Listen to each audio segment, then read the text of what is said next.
नमस्कार दोस्तों, डोल में पोल चैनल में आप सब मित्रों का हृदय से अभिनंदन करता हूं। दोस्तों, जैसा कि आजकल आप देख रहे हैं, ये तमाम कथावाचक जो है अपने दरबारों में कथावाचन करते वक्त स्त्रियों के बारे में कितनी अपमानजनक बातें कहते हैं, ये आप देख रहे होंगे।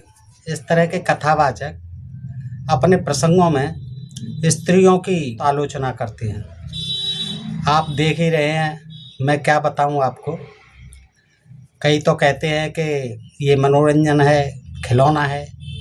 पुरुषों के लिए स्त्री जो है एक मनोरंजक खिलौना है। वाइफ की फुल फॉर्म बताते हुए कहते हैं। वयोवृद्ध बाबा जी हैं। उसी प्रकार एक युवा बाबा हैं, वो भी स्त्रियों के बारे में तमाम अनर्गल बातें करते हैं। लड़कियों के बारे में तमाम दुष्प्रचार करते हैं कि वो इधर उधर मुंह मारती हैं 25 साल के होते होते। कहते हैं 14 साल की लड़कियों का विवाह कर देना चाहिए। हमारे पुरखे दादे पहले 14 साल की लड़कियों का विवाह कर देते थे। तो ये बिल्कुल पक्की बात है, पहले जो है कर देते थे, बाल विवाह होते थे, और जो कि एक बहुत बड़ी कुप्रथा थी, जिसे आगे चल करके जो है अंग्रेजों ने समाप्त किया इन कुप्रथाओं को। बाल विवाह जो है हो जाते थे, फिर विधवाएं हो जाती थी, और वो जिंदगी भर के लिए उनका जीवन जो है घर में बैठा ले नरक बना दिया जाता था। विधवाएं जो हो जाती थी, उनका सारा जीवन नरक बना दिया जाता था। किसके आधार पर? इन्हीं धर्मशास्त्रों के आधार पर, जिनको कि ये धर्मशास्त्र कहते हैं। और इसमें जो है ये कहते हैं कि हमारे मनुस्मृति में तो ये लिखा हुआ है कि यत्र नार्यस्तु पूज्यन्ते रम्यन्ते तत्र देवता, अर्थात जहाँ स्त्रियों का सम्मान होता है वहाँ देवता निवास करते हैं। तो ये अर्थ ही इनका गलत है। रम्यन्ते तत्र देवता, रमनते तत्र देवता। रमन का मतलब होता है रमण करना, भोग विलास करना, न कि निवास करना। तो दोस्तों, इस तरह के जो है ये अर्थ के अनर्थ करते हैं, और ब्राह्मणों द्वारा ये लिखे गए तमाम, जिन्हें ये शास्त्र कहते हैं, इनकी दुहाई देते रहते हैं बात बात पर कि हमारे शास्त्रों में ये लिखा है, हम अपनी तरफ से कुछ नहीं कह रहे हैं, ये हमारे शास्त्र कहते हैं। ये आपने देखा होगा दोस्तों। तो इसी तरह से ये स्त्रियों के बारे में एक दो उदाहरण जो है इस तरह के देते हैं कि बहुत सम्मान होता था, और आज की स्त्रियां बड़ी बेकार हैं। लेकिन जब इन धर्मशास्त्रों को पढ़ते हैं तो दोस्तों मालूम होता है कि शूद्रों की और स्त्रियों की कितनी दुर्दशा थी उस समय। आज फिर भी संविधान के रहते हुए बहुत संशोधन हो रहा है, उनके जीवन में बहुत परिवर्तन हो रहा है, स्त्रियों के जीवन में भी परिवर्तन हो रहा है, शूद्रों के जीवन में भी परिवर्तन हो रहा है। लेकिन इन लोगों को ये पचता नहीं है, ये हजम नहीं होता। वो चाहते हैं कि स्त्रियां जो है आज भी पढ़ें लिखें नहीं हैं, बाल विवाह कर दिए जाएं, घर में बैठी विधवा हो जाए तो घर में बैठी रहें, और जो है इनको पढ़ने लिखने का कोई मौका न मिले, ना आगे तरक्की करने का। यानी ये घर से ही नहीं निकलें, ये पर्दा प्रथा का फिर से चाहते हैं। तो दोस्तों, इस तरह का ये दुष्प्रचार करते हुए इनकी आलोचनाएं भी होती हैं, लेकिन ये लोग जो है अपनी हठधर्मी से बाज नहीं आते हैं। दोस्तों, आप देखेंगे कि जिन धर्मशास्त्रों की ये दुहाई देते हैं, उनमें किस तरह से इनके जो देवता कहे जाते हैं वो तक, और वो देवता भी कौन होते थे? ब्राह्मण ही होते थे। वो स्त्रियों के साथ किस तरह का दुर्व्यवहार करते थे, उनके साथ कैसे दुराचार करते थे, कैसे दुष्कर्म करते थे ये देवता लोग। और अपनी देवताओं की ही पत्नियों से, यहाँ तक के गुरु पत्नियों को भी नहीं छोड़ते थे, उनके साथ भी दुराचार करते थे, और आज से कई गुना ज्यादा दुराचार होते थे। और कौन करते थे? यही ब्राह्मण लोग, जिनको कि देवता कहा गया है। ब्रह्मा जी देवता हैं जिनके मुख से बताए जाते हैं कि ब्राह्मण निकले, लेकिन ये ब्रह्मा भी ब्राह्मण थे। या तो ये काल्पनिक देवता हैं, या फिर ये जातवादी देवता हैं। ब्राह्मण देवता हैं सभी। विष्णु भी ब्राह्मण देवता हैं। और इस तरह से ये मैं नहीं कह रहा, ये शास्त्रों में पढ़ने से ही विदित हो जाता है कि ये सभी जो है, चंद्रमा जो है ये भी, देखिए आज मैं आपको बताता हूँ चंद्रमा की करतूत, किस तरह से ये देवता लोग जो है किस तरह से स्त्रियों का सम्मान करते थे, कितनी उनकी जो है पूजा करते थे। और आज कहते हैं कि आज जो है स्त्रियां इधर उधर मुंह मारती हैं, ये दुष्चरित्र हैं, ये हैं वो। तो मैं आज चंद्रमा की कहानी आपको सुनाता हूँ, जो कि अत्रि ऋषि थे, ब्राह्मण ऋषि थे, उनके पुत्र बताए जाते हैं चंद्रमा। और चंद्रमा जो है किस तरह से अपने गुरु बृहस्पति कोई मामूली देवता नहीं, बृहस्पति जो है गुरुओं के देवता, देवताओं के गुरु, कोई मामूली नहीं, देवताओं के गुरु थे बृहस्पति ब्राह्मण, और उनकी पत्नी थी तारा। उसको ये लेके भाग जाते हैं। देखिए कितना इसमें युद्ध हो जाता है, देवता और दानवों में, दैत्यों में, असुरों में, राक्षसों में युद्ध हो जाता है भयंकर, उस तारा को लेकर के चंद्रमा के साथ। तो दोनों तरफ से खूब युद्ध होता है। फिर ब्रह्मा जी बीच में आते हैं, तब जो है उसमें राजीनामा कराते हैं दोनों पक्षों में, और उसके बाद जो है चंद्रमा फिर वापस करते हैं तारा को, अपनी गुरुपत्नी को, और फिर वो गर्भवती होती है उस समय, तो उससे बच्चा पैदा होता है। फिर उसके लिए संघर्ष होता है बहुत ज़्यादा, फिर दानव और दैत्यों में संघर्ष होता है, युद्ध होता है। फिर जा करके वो उसी से ही पूछा जाता है, तब जा करके वो जो है कहती है कि ये चंद्रमा का ही पुत्र है। तो वो पुत्र जो है बुध होता है, जैसे मरकरी कहते हैं, ग्रह है दोस्तों, चंद्रमा उपग्रह। देखिए चंद्रमा उपग्रह का ग्रह पुत्र हुआ बुध, जिसको कि आजकल हम देखते हैं विज्ञान के द्वारा सब ग्रहों का अध्ययन करते हैं। तो दोस्तों बड़ी बड़ी रोचक कहानी है इनके ग्रंथों में, ये पढ़ने से विदित होती हैं। ये कथा कहानियों में ये जितने भी कथावाचक हैं और जितने भी ये सनातन धर्म के ठेकेदार बनते हैं, इनको नहीं सुनाते कभी। और चूंकि आपने भी पढ़ा नहीं है तो आपको भी कुछ ज्ञान नहीं है, आप आंख मूंद करके विश्वास कर लेते हैं। दोस्तों आज की यही कहानी मैं आपको सुनाता हूं कि देखिए सूत जी महाराज सुना रहे हैं मुनियों को। वो कहते हैं कि गुरु थे ना, जो देवताओं के गुरु थे बृहस्पति, उनकी पत्नी का नाम तारा था। वह रूप यौवन से संपन्न और सुंदर अंगों वाली थी। दोस्तों इस प्रसंग को मैं आपको, ये है श्रीमद् देवी भागवत महापुराण प्रथम खंड, गीता प्रेस गोरखपुर से प्रथम स्कंद है, इससे सुना रहा हूं। तो सूत जी महाराज कहते हैं कि देवताओं के जो गुरु थे बृहस्पति, उनकी पत्नी का नाम तारा था और वह रूप यौवन से संपन्न थी, बेहद ही सुंदर अंगों वाली थी। एक बार वह सुंदरी अपने यजमान चंद्रमा के घर पहुंच गई, और कहीं कहीं लिखा है कि चंद्रमा जो है उसकी रूप रास पर मुग्ध होकर के उन्हें भगा ले गया था, अपहरण कर ले गया था। लेकिन इसमें जो है देवी भागवत पुराण में कहते हैं कि वो यजमान चंद्रमा के घर पहुंच गई अपने आप। उस रूप और यौवन से संपन्न चंद्रमुखी कामिनी को देखते ही चंद्रमा उस पर आसक्त हो गए।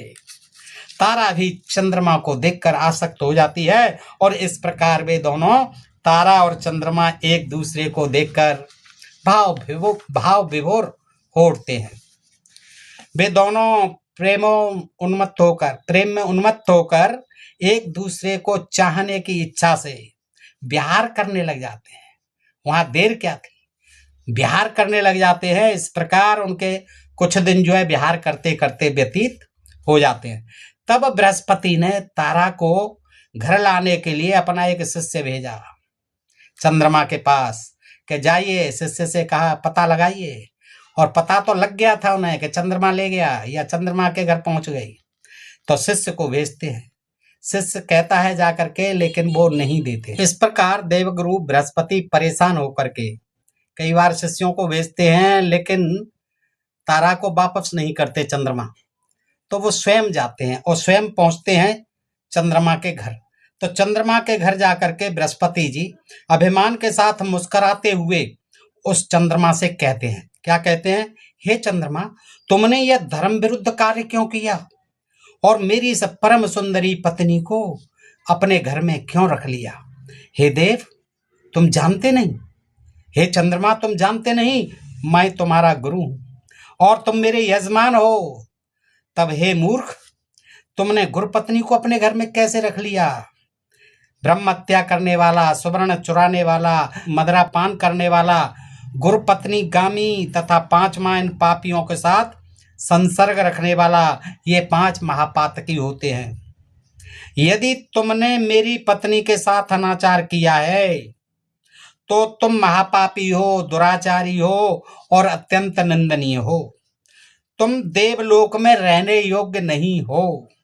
हे दुष्ट आत्मन, असतापांगी मेरी इस पत्नी को छोड़ दो, जिससे मैं इसे अपने घर ले जाऊं, अन्यथा गुरुपत्नी का अपहरण करने वाले चंद्रमा, मैं तुझको साप दे दूंगा। इस प्रकार बोलते हुए स्त्री विरह से दुखी और क्रोधातुर।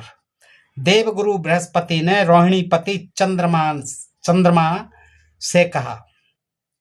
अब चंद्रमा जो है क्या कहते हैं, देखिए, क्रोध के कारण ब्राह्मण अपूजनीय होते हैं महाराज। गुरुजी क्रोध मत करिए, क्योंकि जो ब्राह्मण क्रोध करता है वो अपूजनीय हो जाता है, वो पूजने के योग्य नहीं रहता, वो सम्मान के योग्य नहीं रहता। क्रोध रहित तथा धर्म शास्त्रज्ञ विप्र पूजा के योग्य होते हैं, क्रोध रहित होते हैं और जो शास्त्रों का सार जानते हैं, धर्म शास्त्रों को पढ़ते हैं, उनका ज्ञान जानते हैं, वो ज्ञानी विप्र यानी ब्राह्मण पूजा के योग्य होते हैं। और इन गुणों से हीन ब्राह्मण त्याज्य होते हैं। चंद्रमा ज्ञान देने लगा बृहस्पति को, हे अनघ, वह सुंदर स्त्री अपनी इच्छा से आपके घर चली जाएगी, आप चिंता मत करो, आप जाओ। जब उसकी इच्छा होगी वो चली जाएगी। यदि कुछ दिन यहाँ ठहर भी गई तो इससे आपको क्या नुकसान, आपकी क्या हानि होने वाली है? आप इतने परेशान क्यों हो रहे हो भगवान? वो अपनी इच्छा से आ जाएगी, और नहीं आ जाएगी तो यहाँ ठहर भी जाएगी कुछ दिन, तो आपको क्या नुकसान है, आपकी क्या हानि है? अपनी इच्छा से ही वो यहाँ रहती है, मेरी कोई जोर जबरदस्ती नहीं है, वो अपनी इच्छा से ही यहाँ रहती है। सुख की इच्छा रखने वाली वह कुछ दिन यहाँ रहकर अपनी इच्छा से चली जाएगी। आप जाइए, आप क्यों परेशान हो रहे हैं गुरुदेव? आपने ही तो पूर्व में धर्मशास्त्र किस्मत का उल्लेख किया है, आपने ही तो इस धर्मशास्त्रों का वो दिया था हवाला कि संसर्ग से स्त्री और वेद कर्म से ब्राह्मण कभी दूषित नहीं होते। आप ही तो कहते हैं महाराज बृहस्पति जी, गुरुदेव, ब्राह्मणों इनका शास्त्रों का हवाला देते हुए कि स्त्री जो है पराये पुरुष से संसर्ग करके कभी दूषित नहीं होती, और वेद कर्म से ब्राह्मण कभी दूषित नहीं होते। जो वेद कर्म करते हैं वो ब्राह्मण कभी दूषित नहीं होते, और संसर्ग करती हैं स्त्रियां पर पुरुषों से, वो भी कभी दूषित नहीं होते। ये आप ही तो इन धर्मशास्त्रों से बताते हैं। चंद्रमा के ऐसा कहने पर बृहस्पति अत्यंत दुखी हुए और चिंतामग्न होकर वापस अपने घर को चले गए। कुछ दिन अपने घर रहकर चिंता से व्याकुल गुरु बृहस्पति पुनः उन औषधपति चंद्रमा के यहाँ फिर पहुंचे, बेचारे परेशान होके। वहां द्वारपाल ने उन्हें भीतर जाने से रोका, तब वे क्रुद्ध होकर द्वार पर ही रुक गए। और क्या करें, द्वारपाल ने कहा नहीं नहीं नहीं, आप यहीं रुकिए, अंदर नहीं जा सकते। कुछ देर तक प्रतीक्षा करते हैं बृहस्पति जी, और जब चंद्रमा नहीं आते हैं बाहर तो बृहस्पति अत्यंत क्रुद्ध होते हैं। क्रुद्ध होना स्वाभाविक था। वे विचार करने लग जाते हैं कि ये मेरा शिष्य होते हुए भी इसने अपनी माता के समान आदरणीय गुरु पत्नी को बलपूर्वक कर लिया है। पश्चाताप कर रहे हैं, सोच रहे हैं कितना दुष्ट है ये, मेरा शिष्य है, फिर भी अपनी इस माता के समान मेरी गुरु पत्नी को, मेरी पत्नी को बलपूर्वक कर लिया है, अपहरण कर लिया है। इसलिए अब मुझे इस अधर्मी को दंडित करना चाहिए। तब बाहर द्वार पर खड़े बृहस्पति ने क्रोध के साथ चंद्रमा से कहा, अरे नीच पापी देवाधम, तुम अपने घर में निश्चिंत होकर क्यों पड़े हो?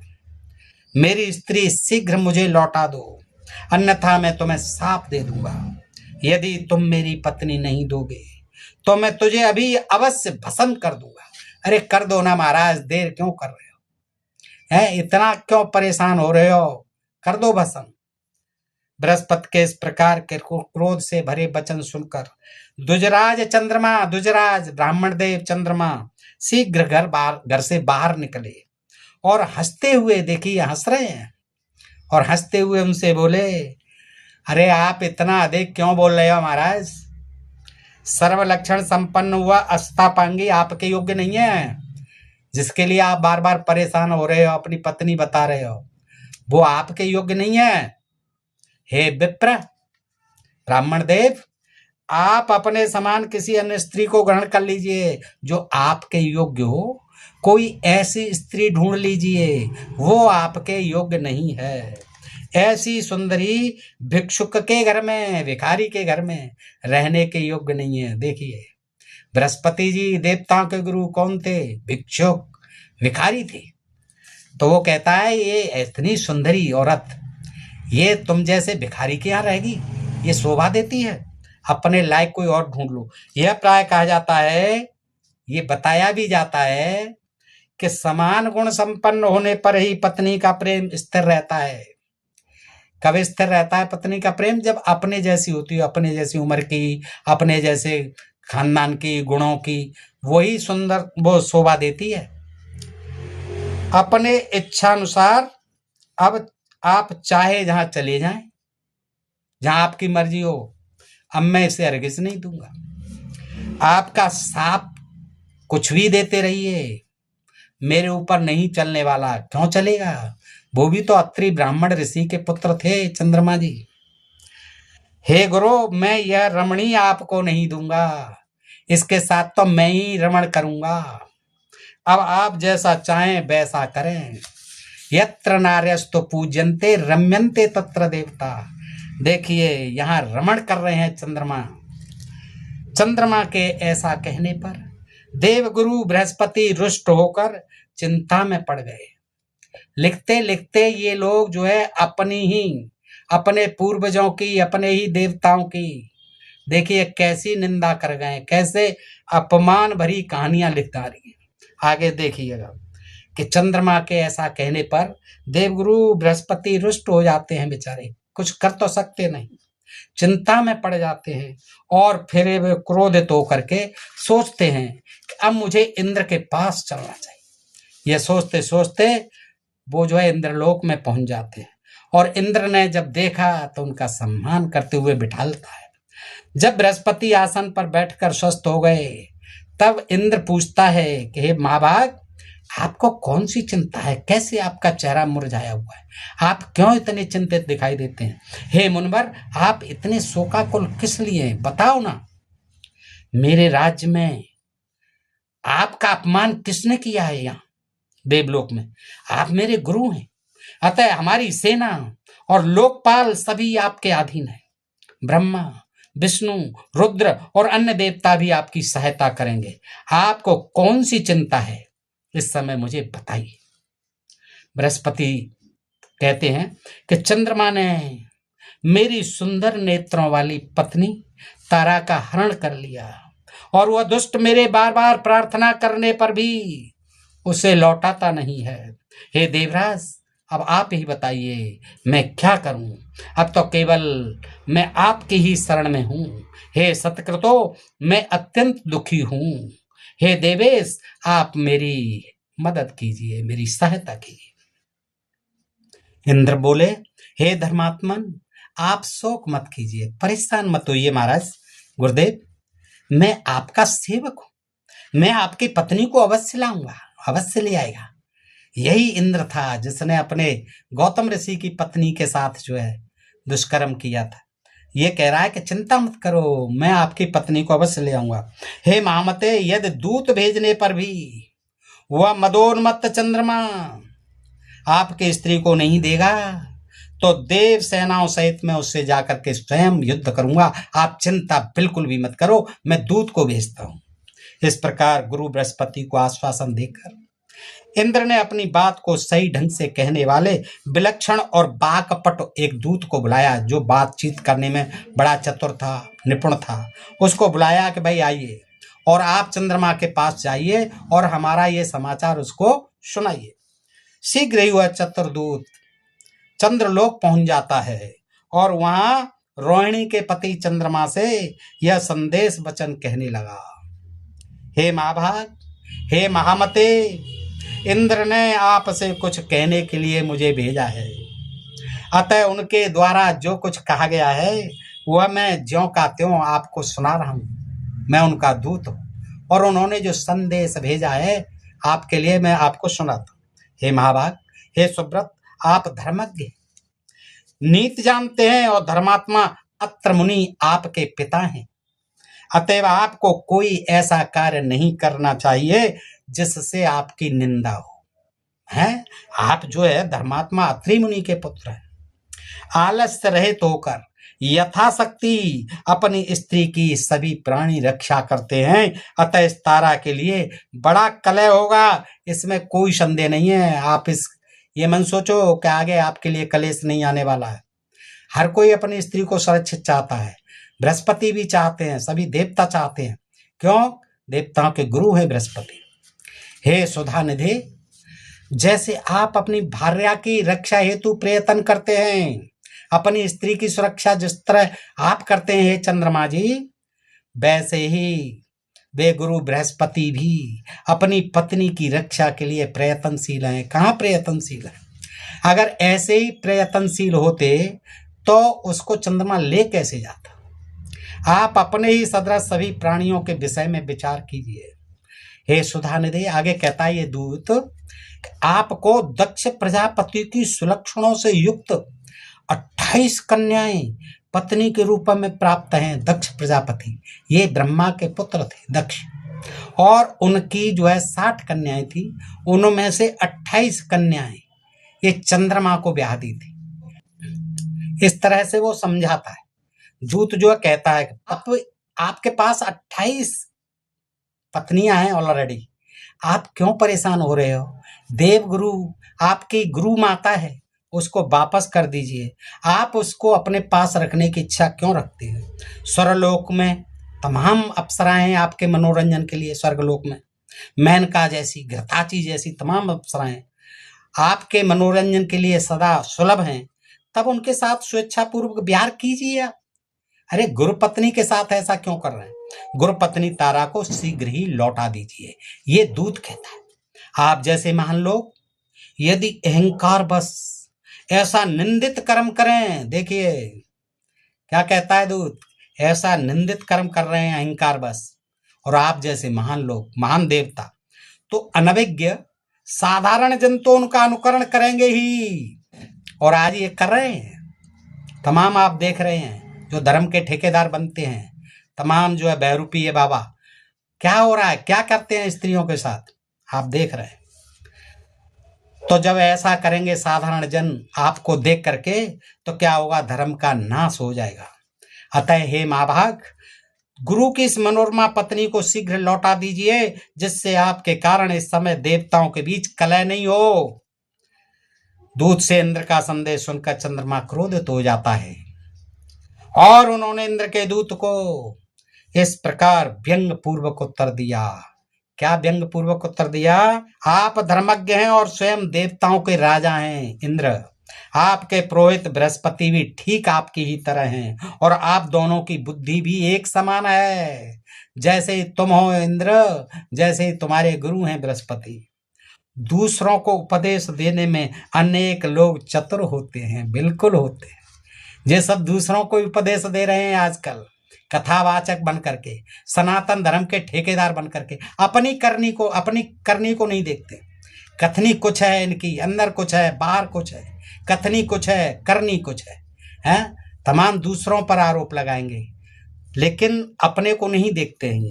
यही वो कहते हैं कि दूसरों को उपदेश, चंद्रमा देखिए कि दूसरों को उपदेश देने में अनेक लोग चतुर होते हैं, परंतु कार्य उपस्थित होने पर उपदेशानुसार स्वयं आचरण करना उनके लिए बहुत दुर्लभ होता है। इसलिए उनकी कथनी करनी भिन्न होती है। हे देवेश, बृहस्पति के बनाए शास्त्र को सभी मनुष्य स्वीकार करते हैं। बृहस्पति ने जो शास्त्र बनाया उसको सब स्वीकार करते हैं।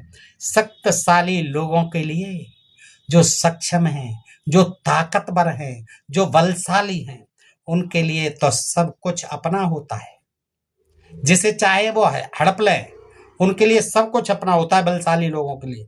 परंतु कमजोर लोगों के लिए, दुर्बल लोगों के लिए कुछ भी अपना नहीं होता। कमजोर का क्या है? कुछ भी नहीं है। सही कहा चंद्रमा ने। ताकतवर जिसे चाहे सता ले, जिसे चाहे हड़प ले, परेशान कर ले, उसका कोई क्या बिगाड़ेगा।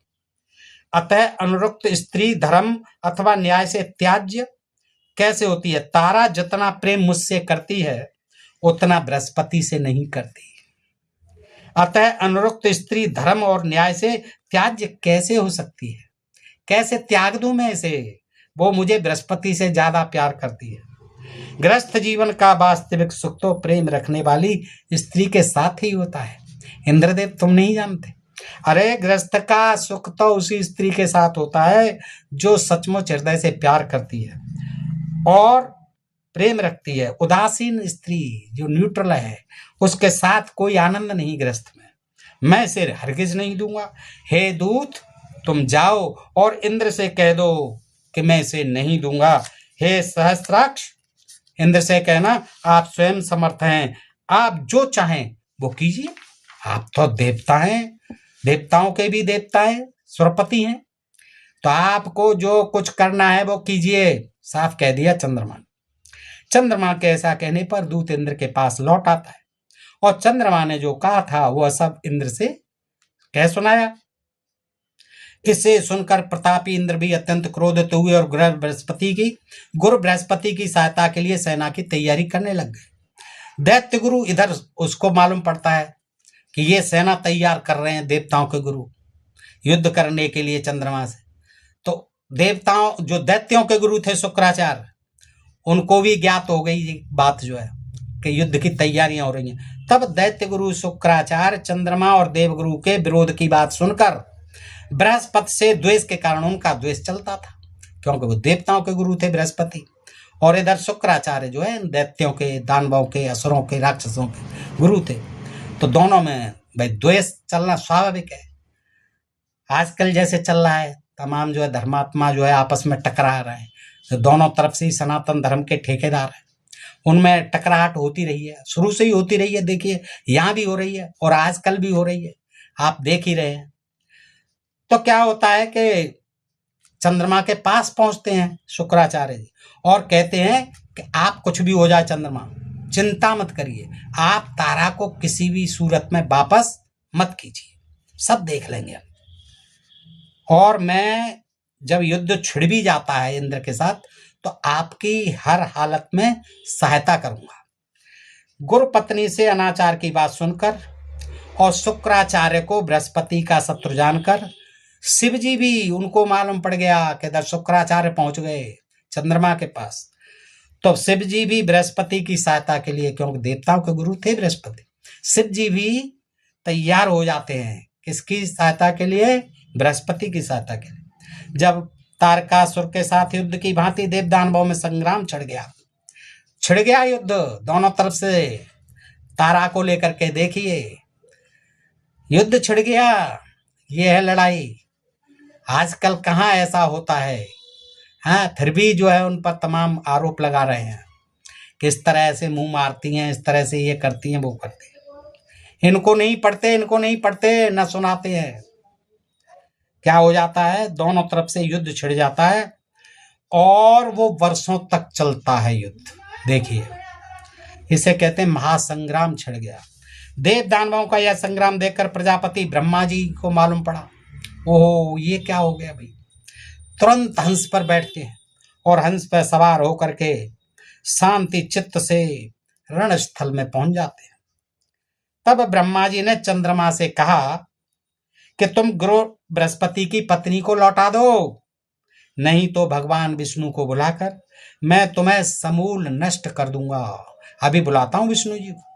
क्या कर रहे हो तुम चंद्रमा, लौटा लो तारा को। तत्पश्चात लोक पितामह ब्रह्मा जी ने भृगुनंदन शुक्र से भी युद्ध को रोकने के लिए कहा कि भाई बहुत हो गया, कई वर्ष बीत गई, शुक्राचार्य जी अब तो बंद करो। हे महामते, दैत्यों के संग से क्या आपकी भी बुद्धि भ्रष्ट हो गई है, अन्याय युक्त हो गई है शुक्राचार्य जी, रोकिए इस युद्ध को।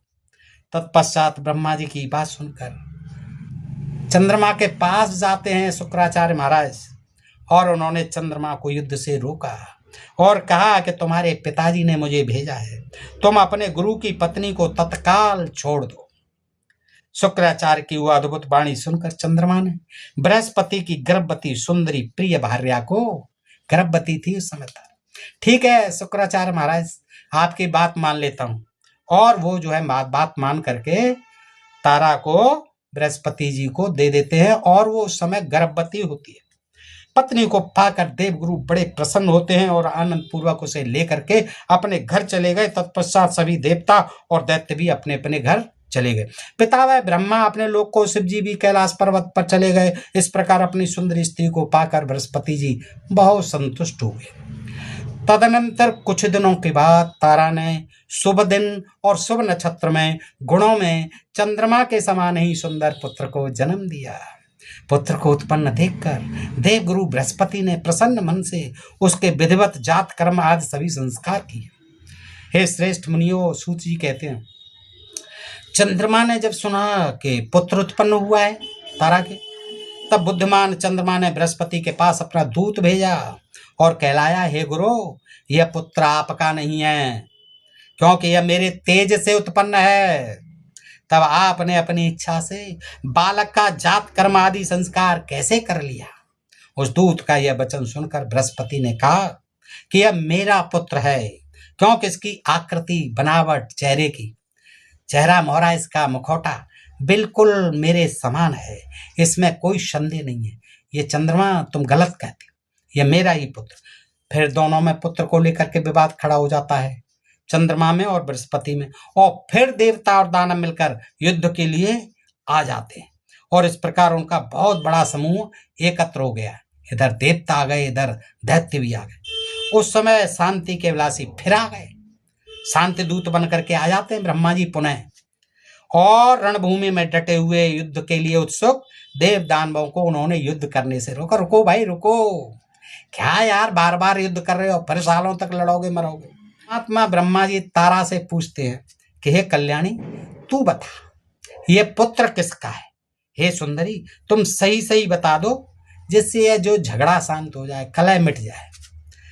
तब असतापांगी सुंदरी तारा ने लजाते हुए सिर नीचा करके मंद स्वर में कहा धीमे से, यह पुत्र चंद्रमा का ही है। ऐसा कहकर वह घर के भीतर चली गई। तब प्रसन्न चित्त होकर चंद्रमा ने उस पुत्र को ले लिया और उन्होंने उसका नाम चंद्रमा ने क्या रखा? बुध। पुनः वे अपने घर चले गए, नामकरण कर दिया चंद्रमा ने बुध, जो उपग्रह मरकरी भी कहते हैं। तो दोस्तों, इस प्रकार ब्रह्मा जी अपने लोक को चले गए, इंद्र सहित सभी देवता स्वर्ग लोक को चले गए, और जो देखने वाले आए थे सभी इस देख करके इस घटना को अपने अपने घर चले गए। तो दोस्तों, इस तरह से ये कहानी थी, मैंने आपके समक्ष रखी, और इससे बहुत कुछ आपको देखने को मिला होगा कि ये सब बनावटी बातें, यत्र नार्यस्तु पूज्यन्ते रम्यन्ते तत्र देवता। आज संविधान के युग में फिर भी स्त्रियों को जो है मान सम्मान मिला है, उनको पढ़ने के लिए, शिक्षा के लिए दरवाजे खुले हैं। आज तमाम सरकारी नौकरियों में अफसर हैं, क्या नहीं कर रही हैं? मिलिट्री में जा रही हैं, हवाई जहाज उड़ा रही हैं स्त्रियाँ, क्यों नहीं कर सकती? और ये जो है इनके धर्मशास्त्रों के जो है बनते हैं, इनका जो है बार बार जो है हवाला देते हैं, सनातन धर्म के ठेकेदार बनते हैं। वो कहते हैं कि नहीं, इनको तो विवाह कर लेना चाहिए, जैसे हमारे पुरखे करते थे, इनको तो पर्दे में रहना चाहिए। इस तरह के जो है ये पुराण पंथी चीज़ों को महत्व देते हैं। ये बताइए, ये कब कब की लिखी हुई है कथा कहानी, इनसे आज क्या भला होने वाला है बताइए? जो पुरखे दादे करते थे उस समय रहते थे, क्या आज आप रह लोगे उस तरह? उनके हवाले तो देते हैं। कौन सी चीज़ आप जो है यूज कर सकते हो आज? वैसे आप झोंपड़ियों में नहीं रह सकते, आप वैसे ही पैदल नहीं चल सकते, बैलगाड़ियों में नहीं चल सकते, मोबाइल के बगैर आपका काम नहीं हो सकता, इंटरनेट के बगैर आपका काम नहीं हो सकता। आज आप हवाई जहाज़ों में बैठ करके विदेशों में उड़ जाते हैं, तुरंत जो है आपके लग्जरी या जिनमें AC लगे हुए, वातानुकूलित आश्रम बने हुए, धर्मशालाएं आपकी बनी हुई हैं, आप सारे सुख साधन विज्ञान के लूट रहे हो, और बातें करते हो जनता के लिए, उपदेश देते हो कि आप पुरातन पंथी हो जाओ। सब त्याग दो, पहले जैसे रहते थे हमारे पुरखे दादे, जो कह गए उस पर चलो। हमारी मनुस्मृति जो लिख गई, हमारे ये पुराण शास्त्र जो लिख गए हैं, उनका हवाला देते हैं, हमारे शास्त्रों में लिखा है, और जनता को ये अंधविश्वास और पाखंड में बनाए रखकर, अशिक्षित बनाए रखकर अपना उल्लू सीधा करते हैं। ये अपनी रोजी रोटी का इंतजाम कई पीढ़ियों तक करते रहते हैं और करना चाहते हैं, यही इनकी मंशा है। दोस्तों, निस्संदेह इनको पढ़ने से सब ज्ञात हो जाएगा कि हमारे समाज को, हमारे देश को ये ऐसे लोग जो है, जो धर्म के ठेकेदार बनते हैं, वो कहाँ ले जाना चाहते हैं। बताइए दोस्तों, ये प्रसंग आपको कैसा लगा? अच्छा लगा हो तो मित्रों को भी शेयर करें दोस्तों। फिर मिलते हैं ऐसी किसी जानकारी के साथ अगले वीडियो में। तब तक आप सब मित्रों का हृदय से आभार, नमस्कार, जय हिंद, जय भारत दोस्तों।